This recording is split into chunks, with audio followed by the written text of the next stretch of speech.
And we're back. What's been happening, everyone? Welcome back to the daily Jase live show. I've had a bit of a break last week.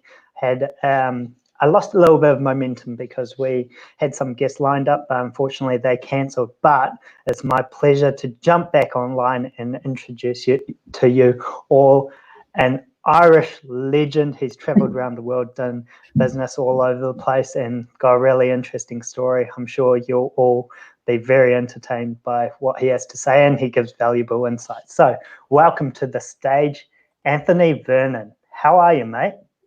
I'm very well, Jason. How are you? Yeah, good. Good to have you along. It's been a while since I've seen you. It's been a long time. I've been traveling a lot. Last time I seen you, actually, I think it was actually at the rugby festival. Was it? Yeah, I think it would have been a couple of years ago. Mm-hmm. Yeah, it's nice to see you face to face again. Or I'm not seeing anyone properly face to face, but it's good to have you online and talk about everything that we're going to talk about. Just for the viewers out there who may not know you and your background, give a quick five of what you're all about and how you came to be here. Obviously, my name is Anthony Vernon. I come from Belfast, where I grew up most of my life. I studied a little bit in Scotland. I was doing a design degree, a landscape architecture, before actually, unusual circumstances, I ended up starting a business purely just because I was asked. I was working on commission only. And at the time, I just said, yeah, sure, I'll do it. I didn't have a clue what I was doing. And what was the business? We had a newspaper. Well, originally it wasn't our business. It was somebody else's business who wanted to expand into Scotland, and they wanted some local salespeople to do commission only sales. And I was working and I was studying, but I was like, yeah, sure, I'll just give it a go, and ended up doing it. I remember the day I hadn't a clue what I was doing, but I got a nice jacket and a book and a pen. Yep, perks of the job. Yeah, you just started walking into the local bit, like walking through the front door and going asking for the owner and trying to sell them a newspaper which didn't exist. Hadn't even printed it yet. Oh wow! I remember the first sale. We got half. It was a £50 sale, and we got £25 in deposit up front. And after that, we continued to sell. Ended up getting enough to publish the paper. And in between that date and the time it was meant to go live, the parent company in Ireland actually went bust. And that's when me and my colleague decided to just rename it and rebrand and make it our own. So I kind of got my most of my learning for any and all my business knowledge was walking the streets 9 to 5 in Scotland. Did the newspaper have a certain focus? Yeah, we were a local newspaper which only targeted local small businesses, and it was delivered by us as well for free, so you didn't have to pay for it. We delivered it through the door to the consumer.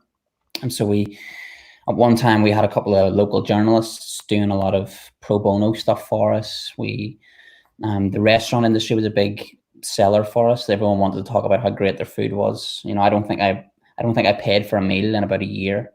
We were always sampling food. We created a food section, just anything to get revenue from an advertising perspective, and then local stories for local people. Edinburgh had struggled a lot with multinational papers. The Scotsman, really big papers, which charged a fortune for advertising space, and it wasn't very competitive for a local business to advertise there. So we just created a smaller version of that. And I remember somebody told me, one of the local business people in Edinburgh at the time, it's told me, you are really underestimating the logistics and the delivery of this. And we were like, it'll be all right. I'll deliver it myself. Yeah. I'll deliver it myself if I have to. And I remember the first day that the first delivery arrived, I walked down, actually, I felt like a football manager. I walked down to the bank and paid in cash, and it was like £2,500 to get it printed and published.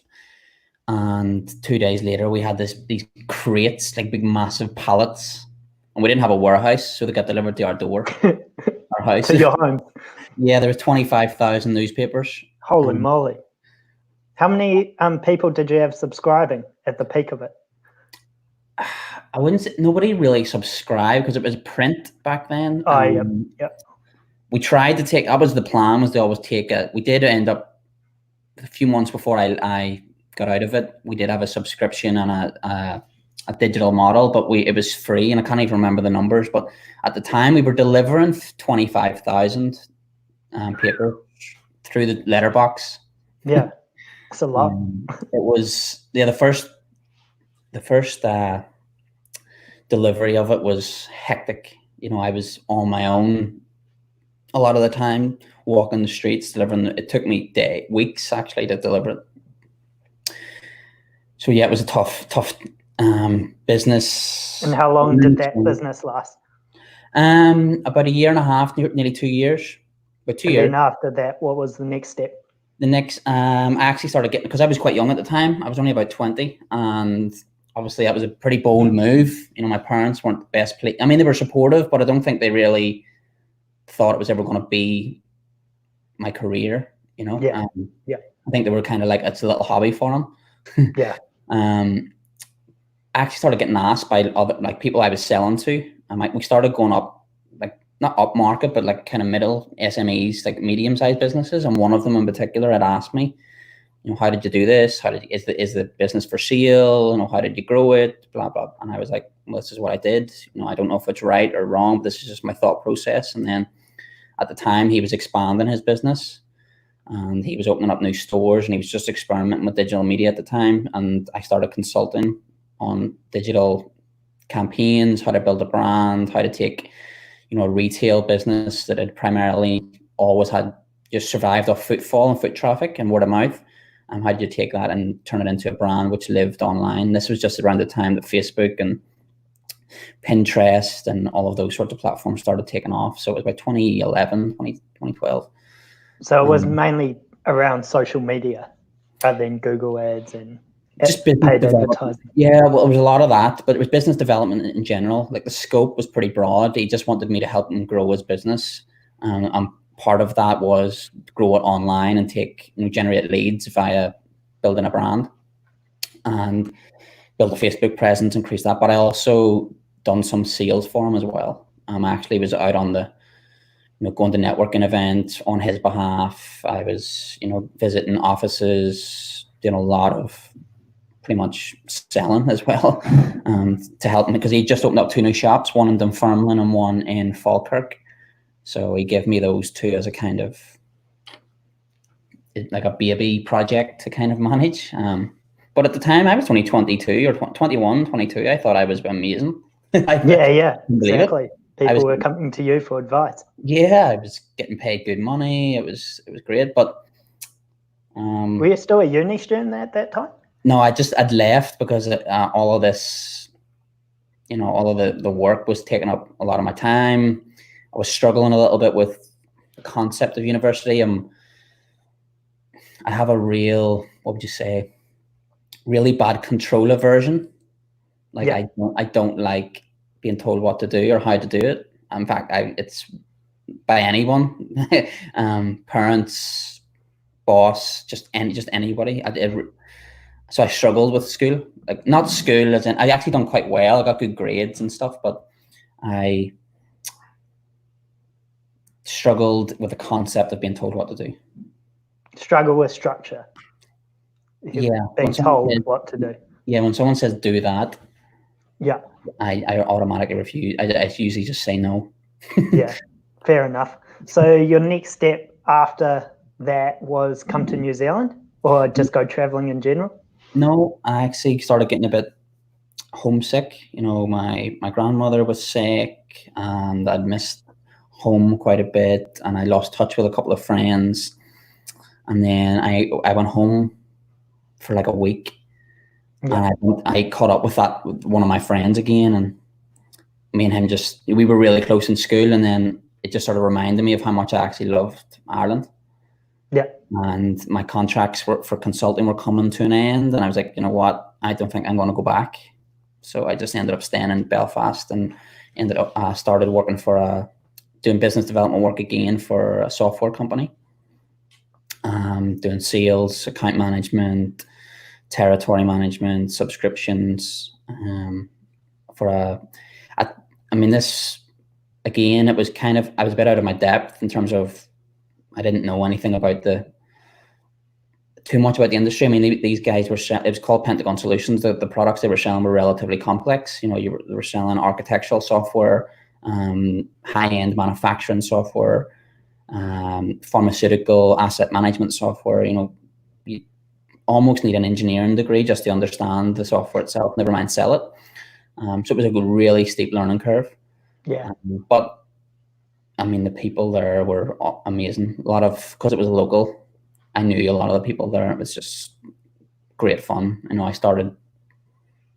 and when I left, I was territory manager for all west of Ireland, all top to bottom, and some of the UK. And I was also managing almost all of the accounts in one unit myself. And I was training, you know, new staff to come on board, take some of my road on.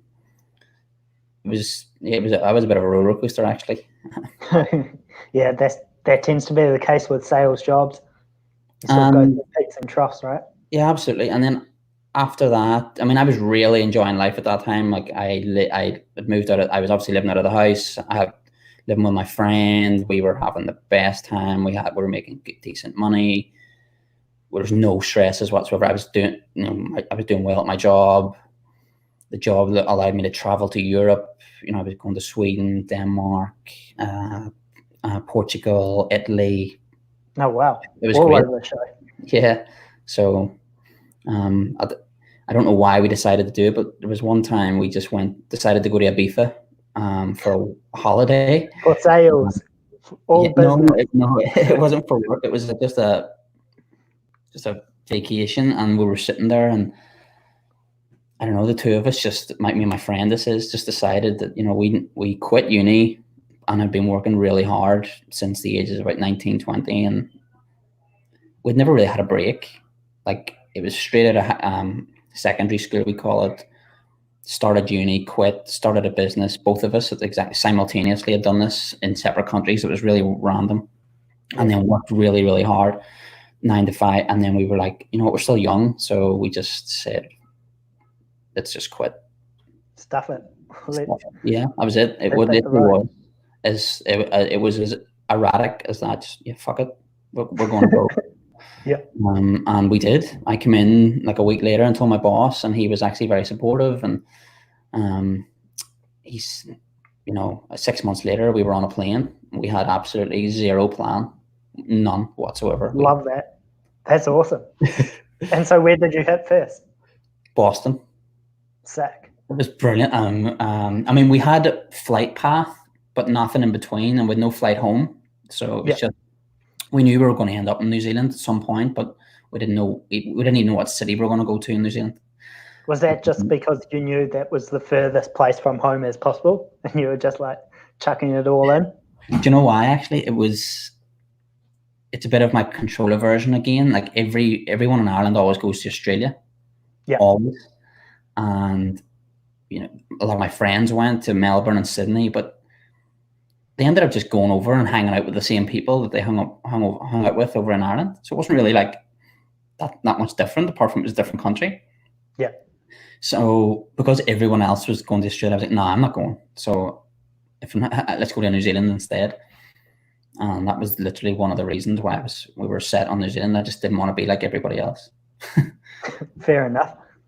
Be an individual, create your own path. Yeah, exactly. I mean, it was just the best trip. I remember landing in Boston, and my friend was so hyper. He's a very extroverted person, and I'm quite introverted. The hotel, the concierge was like, he's American, and obviously the colloquialisms and our accent don't really translate over. And this was my friend's first time ever in the US, and I remember it clearly. And he was like, "Oh, so what are you here for?" And in Ireland we always say, "Oh, the crack." Yeah. And in the US that doesn't mean the same thing. So my friend was like, "Oh, I'm here for the crack," and the concierge was like, "Right, okay, right." Well, all right, yeah. What's it mean in Ireland? The crack just means that in up for everyone. Yeah, it just means like the first thing you say is, "What's the crack?" Yeah. The crack. What's a crack? The It's crack. like, what's up? Yeah, what's up? Like the crack's brilliant. Oh, it was such good crack. What was the crack like last night? That's just what we say. But in the US, it means Class A drugs. Yeah. That's the first thing most people in New Zealand will think about, I think, if you say that type of thing. It was funny. It was a great trip. And then we drove down the west coast of the US, top to bottom, rented a car. Best trip. Yeah, it was unbelievable. And then after America, Fiji. New Zealand. Oh, Fiji. And then on to New Zealand. So right around the world. Right around the world, yeah. And then landed in New Zealand. How long was that for before you landed a job with Blerter? I was actually we left Ireland on the 23rd of September, and we landed in New Zealand on the 3rd of November. And I started working officially for Blerter, and this is after the interview and the application. I started working with Blerter on the 28th of November. Oh, so quite a short time. Yeah, pretty quick. I remember, I think I was sitting in Fiji actually, or San Diego. I can't remember which one. It was one or the other, and I messaged my boss now, Richard. He's still my boss. I just messaged him on LinkedIn. I didn't even think they were advertising a job. I just liked the look of their brand, and I went, and I was in no rush to get a job, so I was like, oh, why not? I'll just message the guy, and it worked out. It worked out, yeah. It was great. So for those people who don't know what Blerter is, give the quick spiel about what you guys do. I know you guys well, but most people don't. Blerter is a product which is being created to help event organizers communicate information and operationalize resources to, around a particular situation. So say there's a fight that breaks out, you can communicate that information to the right resource and ensure that you get the right resources to respond with the right information, rather than, this is all done digitally, not through two-way radios, for a couple of reasons. One, it allows you to spread the load and spread the information to the right person, but it also tracks everything, timestamps, date stamps, photos, all of those situations that you'll need post-event to review and to reduce your liability and ensure you've taken all the right steps. So that's what we do. That's not what we were originally created to do.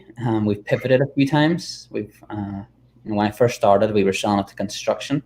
Construction was a big industry for us at the time. But in fact, to be honest, we weren't really selling it to any industry. We were selling it to all industries. It was like whack-a-mole. Was it originally just a communication app? It was a health and safety communication app, so it's always had safety built into its core.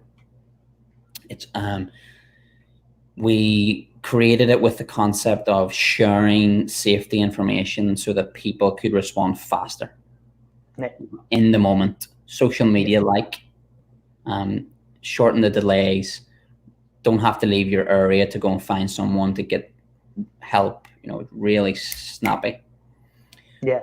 But that selling it to every industry just doesn't work. There's too many different variables, too many different requirements, and it was really challenging. So from a product development perspective and also a branding perspective, you have to cut across industries, can be quite difficult. So I ended up bringing events to the table as a viable focus area. The business was actually going through a bit of a transition on picking one single industry, and I had been doing some good work in the events industry, and that's next thing. 6 weeks later, the entire business was built around that industry, and I kind of moved into a more senior role in the business because of that. Not because of skill, mostly just because of default, because nobody else would do it. There's nobody else left in the business to do it, so it was just me. Yeah, I think I caught up with you about 3 years ago, and we had that initial conversation about what Blerter does, because I was working in the events industry. We were running our rugby festivals, and I know communication is always on the front of our minds, and especially around the health and safety area. So it was cool to connect with you all. Obviously, you're all focused on events at Blerter, and the coronavirus has really impacted that sector. It's impacted us, and no doubt it's impacted you guys. What changes or shifts have you seen, or different ways of thinking have you had to take on board at Blerter? Well, first of all, we had to make some difficult, not me personally, it didn't really, I didn't make the decision, so I didn't feel it as much. I just felt for my colleagues, but the business owners and the board had to make some tough choices around staffing. Mm-hmm. And then one of the industries hit the hardest, if not the worst hit industry, is the events industry, the gathering of people. Doesn't really. Events and tourism. Yeah, exactly. So there was a lot of uncertainty around what was going to happen, so that the business had to make some tough choices, and we had to cut staff. So we cut about, I can't remember the exact number, maybe 50% of the staff. We've made the decision to get rid of some offices.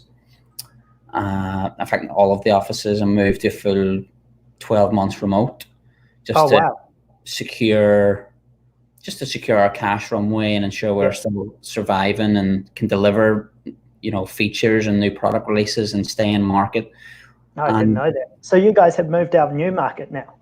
Well, the lease is still active, but once it finishes, we won't be there anymore. No, we're going to work remote. Oh, wow. So that's a big change. But I mean, I've been doing it for about 6-7 months, maybe longer anyway. It doesn't really make a difference to me. I'm in the US. You've always been on the road. Yeah, so for me, not really a big difference. I'm sure for the rest of the team it might be. But it seems to be working fine. I actually think some of the team are enjoying it. Everyone jumps on Zoom. There's a little bit more autonomy and flexibility. Yeah, exactly. So yeah, it's been a tough 6 to 7 weeks, but ironically, we've actually closed business, not a lot of business, but we've managed to still get deals done. We still have opportunities in our pipeline. We're still doing demos. We've signed a few big partnerships. The USA Triathlon Federation. It's an Olympic committee body, basically. It's Team USA for all triathlon and major endurance runners in the US, and they're like they govern the whole endurance industry in the US, and they signed a partnership with us about 2 weeks ago. So Fantastic. That was a really good sign for us and to the investors that this is still a viable market, and we're still continuing to grow, and we're still continuing to try our best to get business. A few people are saying that tech might replace tourism in New Zealand, because obviously we can't have those international visitors at the moment, but we've got the brains to really facilitate some tech growth. Obviously, you guys play in that area, and you're expanding globally, so it's fantastic to see. I suppose with the events sector just put on hold for the moment, are you guys going to think about other areas to move into, or you're just going to hold and wait and just see how it develops and focus in once everything gets started back up? We've had a few debates about this internally about what to do. Personally, the simple answer is no, we're not going to be chasing other industries. We're going to stick to our guns. There was a few discussions about going after the public sector and retirement, homes and villages. A lot of people, emergency response, were going out to those areas and making sure that people were safe. And we could have got into that space, but I'm a big believer in sticking to what you know. Don't go ambulance chasing. Yeah. Don't chase the rabbit down the rabbit hole. We're very lucky in that we're backed by a really great team of people, including the board and the CEO. And we know we're financially secure for another 12 to 13 months. So instead of panicking and thinking of the short term, we are very much taking this time to actually refocus and get back into the market, stay engaged, and do what hopefully our competitors aren't doing. Maybe our competitors are deciding to go after other industries because they need the money, where that leaves opportunity for us to stay engaged with the market and try and keep opportunities coming in. So it's been a challenging time, but we're managing to get through it. No doubt. I think that's a really cool message that you're like sending out. Just like stick to your guns, make sure that like you're on the right path, you're setting your sights on that big goal that you originally have before coronavirus went down. You mentioned a little bit around competitors. How many competitors are there in the space that Blerter is playing in? Because when we caught up 3 years ago, you guys were pretty innovative, and there wasn't really anything, to my knowledge, of that was doing the same things that you do. Has that changed? It's hard to. Nothing directly doing what we do. There's a lot of indirect competitors that are in closely aligned industries. So there's a lot of similar apps, there's a few similar applications which sell to the public sector and cities for emergency response and safety. And sometimes that same application will be deployed at an event to cut costs, even though it's not specifically designed for an event. Sometimes the IT department will just give the event team of a certain city. This is big in the US, not so much New Zealand, but in the US, there's a few systems that do this. So sometimes when we're approaching a city, we always try and understand beforehand if their IT department is using another type of system. So that would be one competitor.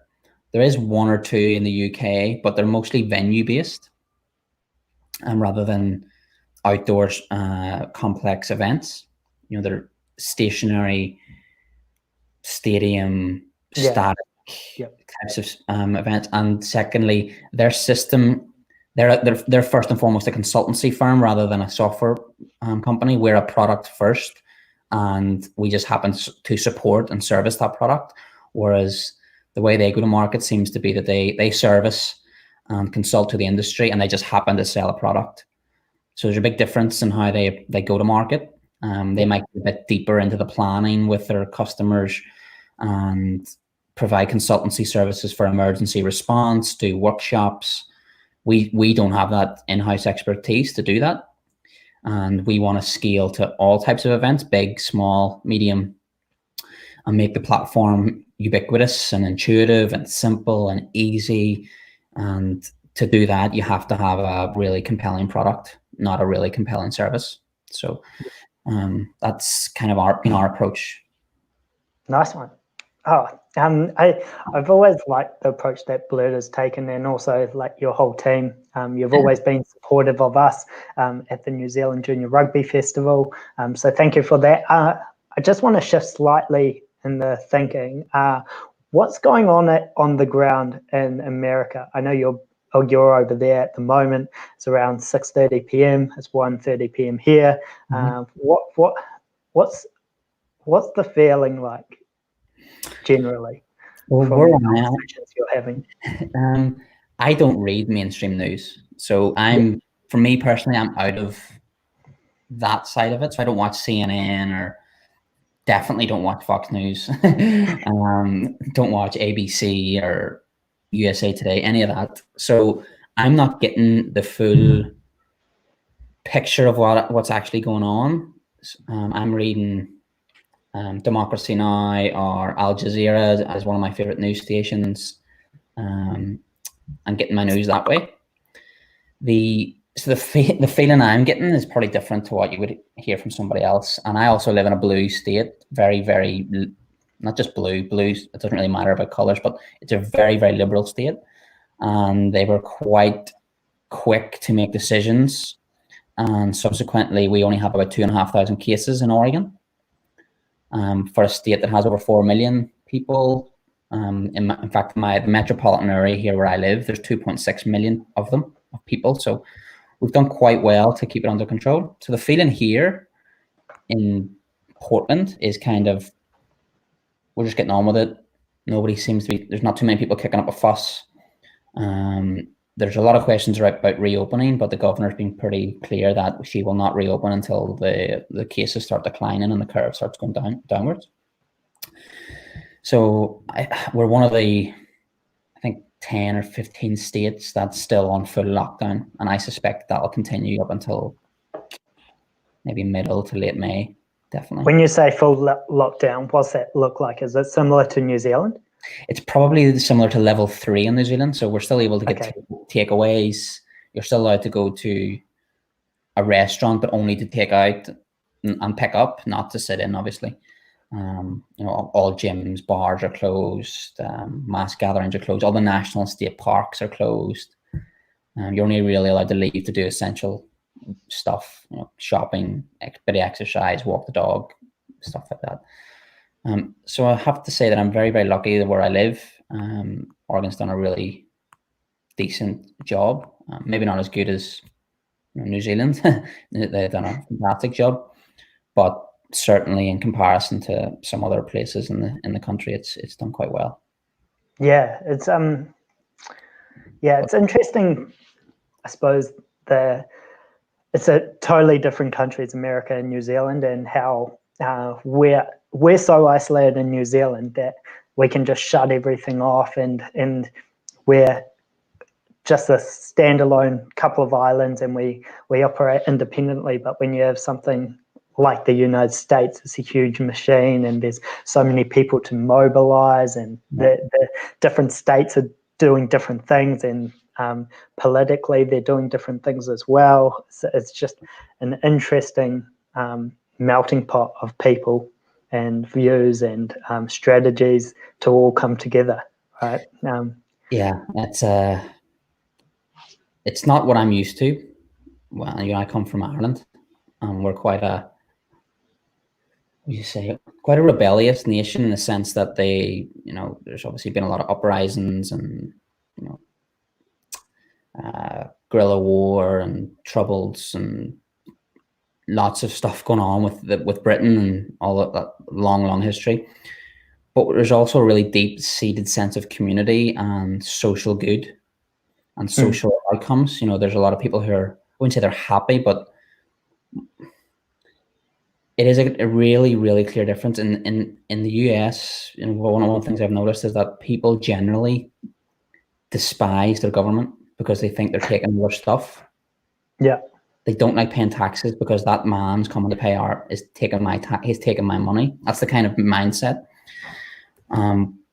It's not it's not perfect back home, but it's not as extreme view as that. It's, you pay tax, and hopefully, and that's not perfect, but you get the NHS, fantastic service, public education. I didn't even know what a private school was until I left Ireland. Really? There's no private schools in Ireland? No, I'm sure there is, but I don't know of any. I think there's one or two in Belfast, where I'm from, which is kind of public and private. It's both. Or maybe it's just one. Maybe they're just boarding schools, but they're still public. I'm really not sure, honestly. It's just not a concept that we were really brought up on. Yeah.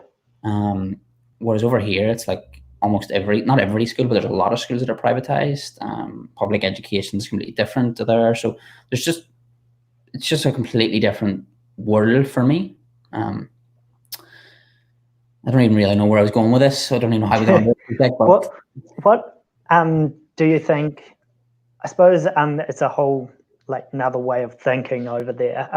Have you found that's different to operate from a business sense as well? Because everything is privatized.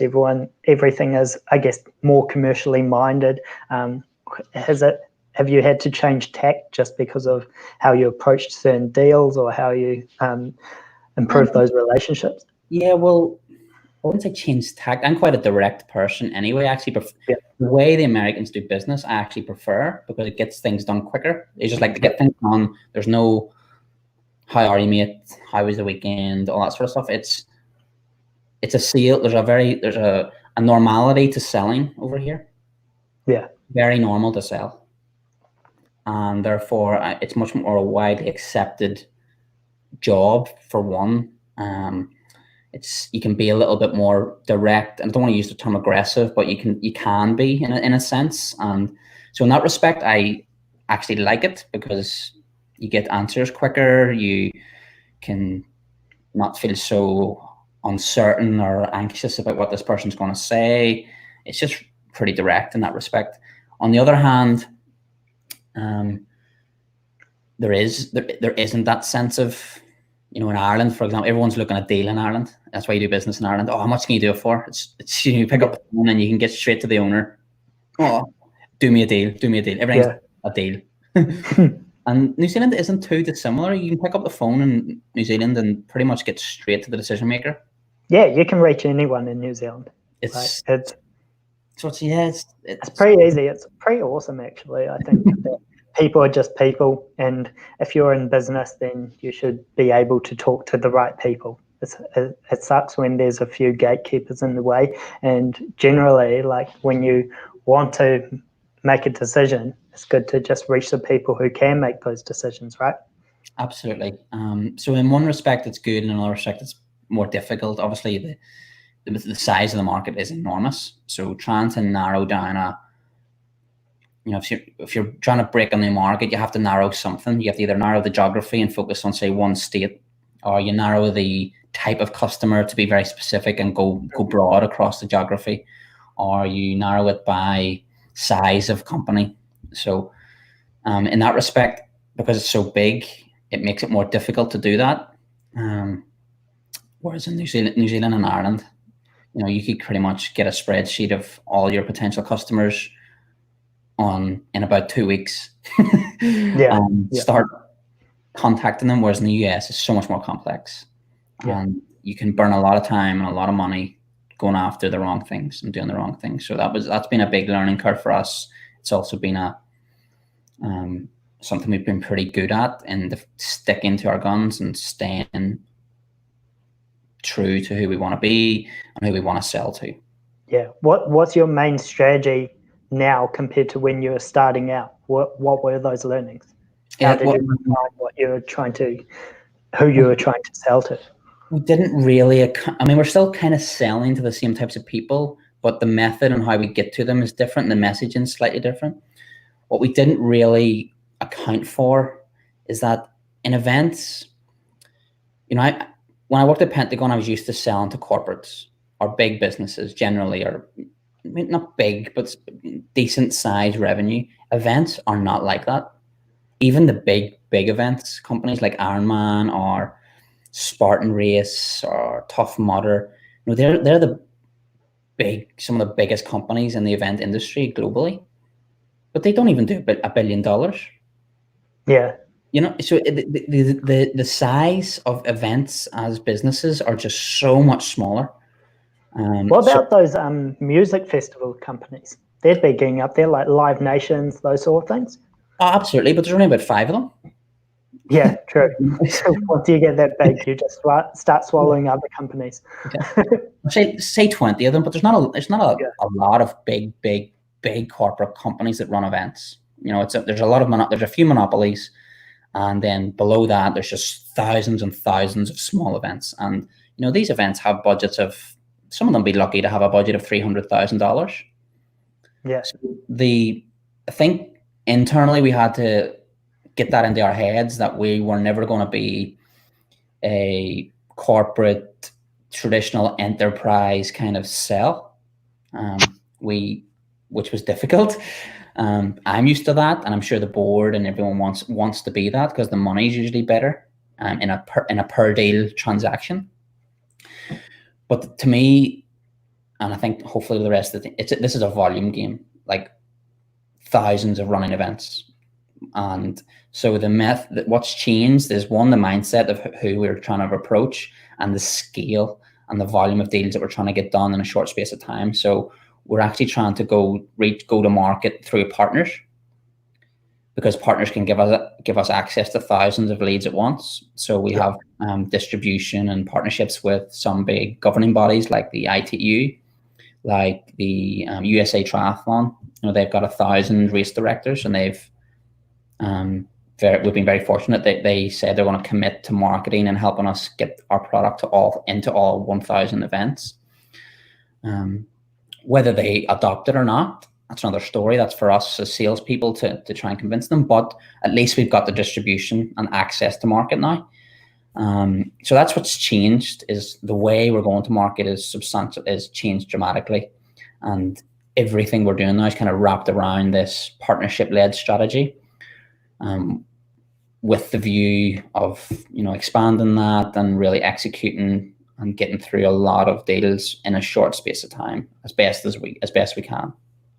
So the cool thing about that is you guys are obviously a tech company, so you can have that width and that scale rather than just going deep into one deal and one company and gain, I suppose, more monetary value from that one deal. You can get lots of spread across lots of events, and you'd also get lots more coverage just because of that. It's more coverage.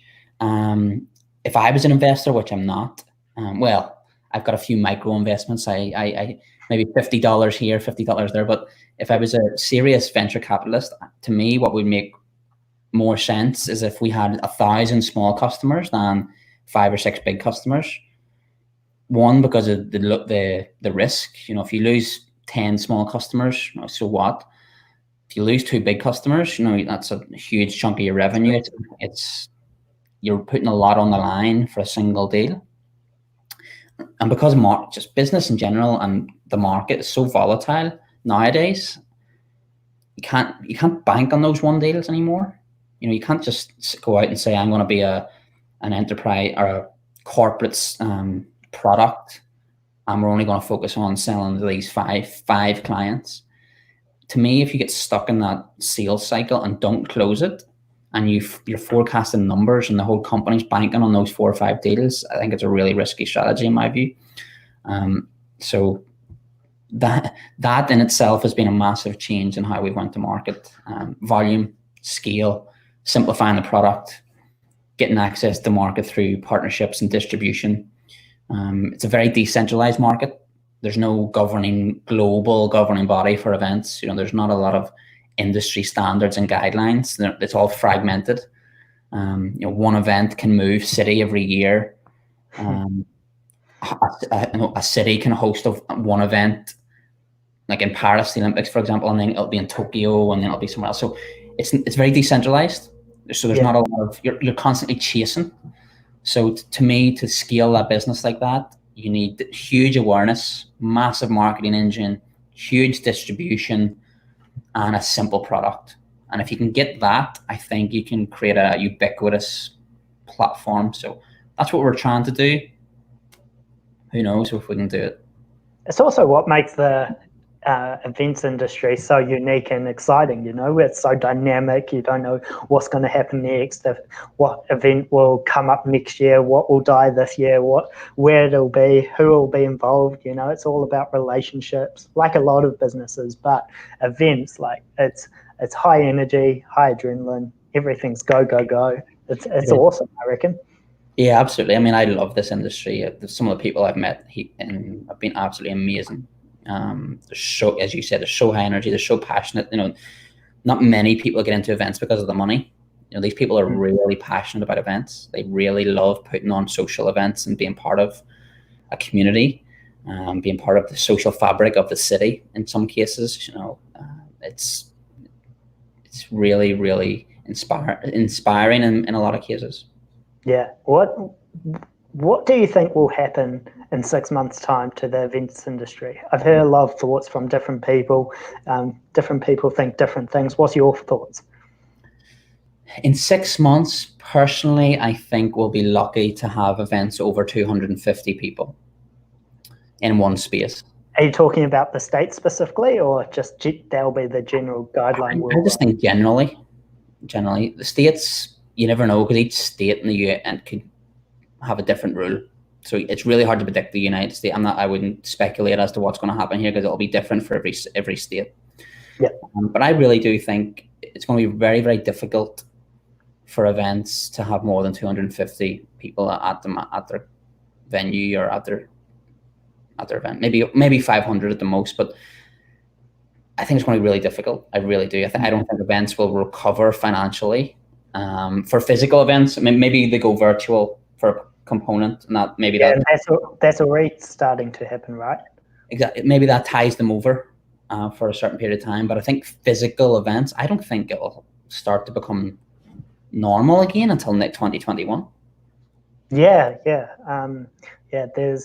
I think whatever does happen, like long term, when we come out of this lockdown and the rules start to relax, and I think people will be craving those events again. Everyone loves human to human connection, and events brings people together with similar interests, and events are just part of the fabric of our society a little bit, Everyone loves a good event. So once everything does get rocking and rolling, and it will eventually, we'll be hitting it in style. How long they'll be, I don't know. It's hard to say at this point.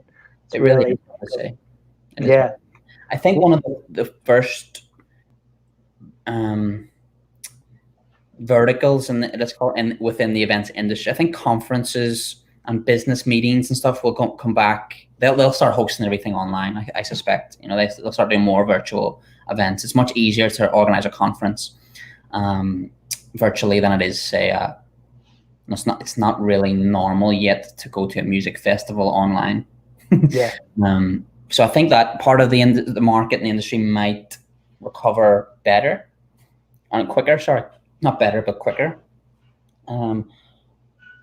Some outdoor sporting events, if like triathlon, there's not a lot of space between people anyway. There's a lot of space between people anyway. So they might be okay. Maybe they don't have spectators, or maybe they have a limit to spectators. Maybe they have some policies in place. So there's a lot of companies I'm speaking to that are like, especially triathlon, where they might actually be one of the verticals to come out of this quicker than others, just because of it's not so closely compact. Yeah. I think venues are really going to struggle the most. Yeah, for sure. I'm curious what will happen to the Olympics, because the Olympics has been around for ages, and so many countries buy into the idea of what the Olympics is and what it's about, and it brings nations together, and it sort of connects the globe through sport. And it's going to be tough for them, because every city who hosts it, they bank on all those tourists coming in and people buying tickets and people filling up the hotels. And if that can't happen, like economically, how will the Olympics be able to take place? It's got to have a completely different business model. If that can't happen. I don't know the answer to that question. I mean, one thing Japan has going for it is that it's a very high-tech industry. So if anything is going to help it change that business model, I think technology is going to play a massive role. I do think there'll be a lot of virtual components to the Olympics next year. I think a lot of briefings, coaching, volunteer briefings, they'll all be done digitally, I suspect, all the way up. And I think labor will be minimized as much as possible. You might even see races happening without spectators, which is going to be really strange, but they might stream it online and somehow try to replicate or recreate the same feeling. Yeah. I don't know how they'll do that, but it might be something they're exploring. You know what would be cool? If they got in some virtual reality tech to come in, and people could buy into watching their favorite athlete from the sideline. So instead of having the stands full of real people, they just have people plugged in. They might have space for more attendees, and they can get subscriptions that way, or have $25 a ticket to be right at the side of the pool or the racetrack or the gymnasium, and see how that goes. I mean, if you're an innovator or an inventor, that's certainly one goal you could aim to try and sell to the Olympic Committee as a viable option. I mean, it makes sense. I think a lot of brands would buy into something like that as well. You can allow I was at one of these virtual esports talks a number of months ago. I think it was last year, actually, maybe last August. And he was talking about, brands being able to sell digital versions of their clothing and their apparel You can turn up to the Olympics as an avatar in a virtual reality, but they can turn up in like digital Nike shoes. And you could buy the Usain Bolt skin and turn up to the Olympics. Exactly. So there's whether that happens at the Olympics, I think probably unlikely, but the technology is available. There is technology that can do things like this. It's not as if, they're short of ideas. It's just whether someone will pick up the ball, run with it, and implement it. Yeah, whatever happens, it will look totally different from what it was last time, right? People will be thinking different. They'll be working in business different. Everything will change. And I think there's different people have different expectations of what it looks like, but I think it'll have all these peripheral effects that we just don't expect. I agree. And just shifting sideways slightly, 6 months' time, American politics. I know you'll be thinking about the elections because you've always been into politics. Yep. What do you think they'll look like? I think people are underestimating the popularity of Trump still. I would never vote for him in a million years. He's got a huge following. Yeah, the thing with the US politics when it comes to elections, they're almost like staged, managed. They're like PR exercises in a lot of ways, almost like reality TV, and they're sensationalized and glamorized, and it's very rare. Sorry, he's the best at playing social media. Yeah, exactly. He's very good at it. There's not a lot of serious, and I'm talking about serious, in-depth discussions about policy. It's very much he did this, and it's very gossip. He did this 20 years ago. Remember, you said that one thing, and then the news the next day is a big headline.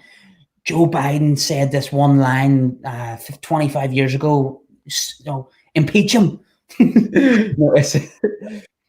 And it's not just the US. I just think even the UK and where I'm from, a lot of it's turned into that sort of stuff. It's very rare where you sit and listen to a debate about policy. So that worries me a little bit. I'm not a huge fan of Joe Biden either, but I would vote for him as a vote against Trump. Yeah. Rather than a vote for Biden in it, if that makes sense. I can't vote anyway, so it makes no. I have no say in the matter.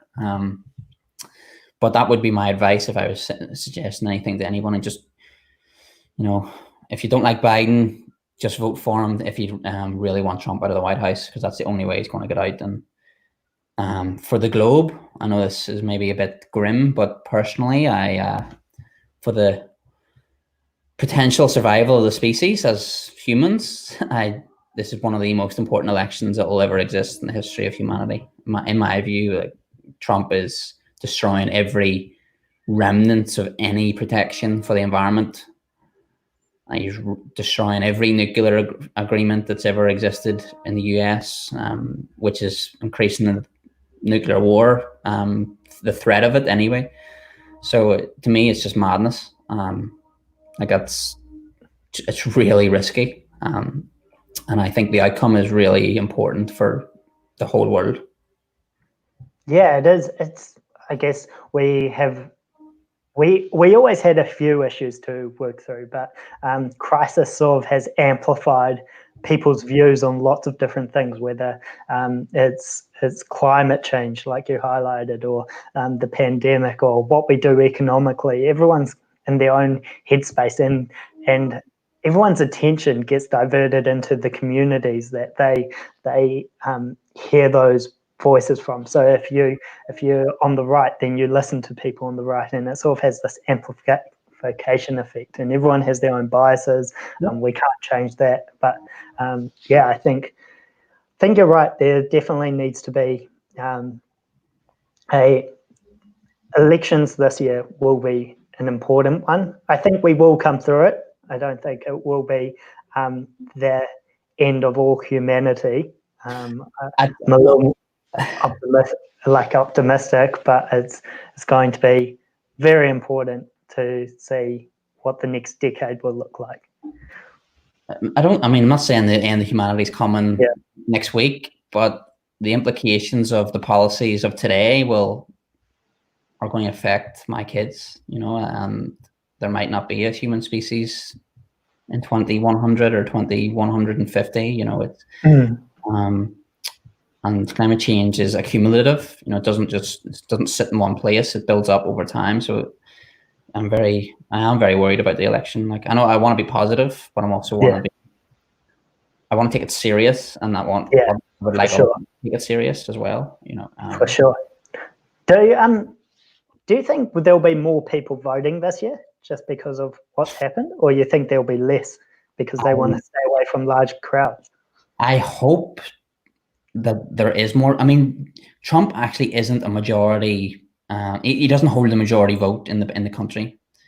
Bernie Sanders is actually one of the, I think he's actually the most popular politician in the country, but the problem is it's mostly with young people, and young people don't traditionally come out and vote. And because they're either working, but he's out of the race now. He's out of the race, but from a pure popularity standpoint, he's the most popular politician in the country. But his voting base is young people between 18 and 34, and that's the working and like students. They're so busy, they're in the depths of their career. They're trying to grow. They're working 9 to 5, 9 to 6, 9 to 7. They're also, a lot of them are apathetic to the system. They don't believe that the generation that came before them has really put them in a good position to survive. So they don't come out and vote in big numbers. It's the older generation and the middle-aged people that generally come out and vote, and that's where you get people like Biden and Trump who will get into power with only 40 or 50% of the population voting. Which is unfortunate, but maybe it's fortunate for other people who vote that way, but for me, it's very unfortunate. Yeah, for sure. Just as we start to close off, what's on your post-isolation bucket list? What are you going to do first thing on a lighter note? I want to go and visit my wife's family. That's it. I'm very simple. I'm craving some family engagement.